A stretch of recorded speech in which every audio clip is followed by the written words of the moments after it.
श्री स्वामी समर्थ. नमस्कार मंडळी.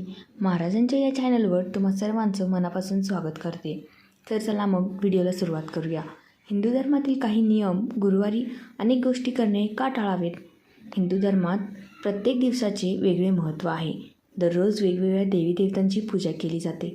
तसेच गुरुवारी भगवान विष्णू आणि बृहस्पती देव यांची पूजा केली जाते.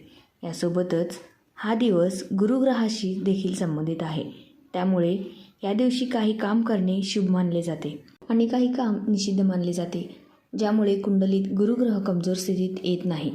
धार्मिक मान्यतेनुसार जर एखाद्या व्यक्तीला आपली आर्थिक स्थिती आणि आनंद टिकवून ठेवायचा असेल तर त्याने गुरुवारी हे काम अजिबात करू नये.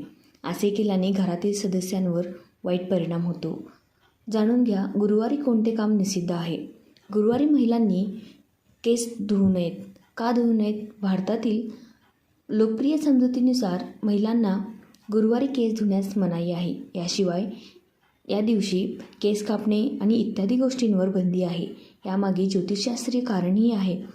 ज्योतिषशास्त्रानुसार महिलांनी गुरुवारी केस का धुवू नयेत? कारण महिलांच्या कुंडलीत गुरु हा पती आणि मुलांचा कारक आहे. या आधारावर गुरुग्रह मुलांच्या तसेच पतीच्या जीवनावर परिणाम होऊ शकतो. म्हणून गुरुवारी केस वाढण्यास मनाई आहे. कारण यामुळे गुरुग्रह कमकुवत होतो, ज्यामुळे अशुभ परिणाम होऊ लागतात. गुरुवारी नखेही कापू नयेत. विशेषतः गुरुवारी नखे कापण्यास मनाई आहे. आपल्या शास्त्रामध्ये असे मानले जाते की बृहस्पती हा जीव आहे आणि याचा सजीवांशी संबंध आहे. गुरुवारी केस धुवू नयेत किंवा केस कापता कामा नये. तसेच आंघोळ करताना साबणसुद्धा वापरू नये. साध्या पाण्याने आंघोळ करावी. गुरुवारी दाढीसुद्धा करू नये, कारण असे केल्याने तुमच्या गुरुग्रहावर परिणाम होऊ शकतो. त्यामुळे गुरुवारी या गोष्टी न करण्याचा प्रयत्न करा. श्री स्वामी समर्थ. धन्यवाद मंडळी.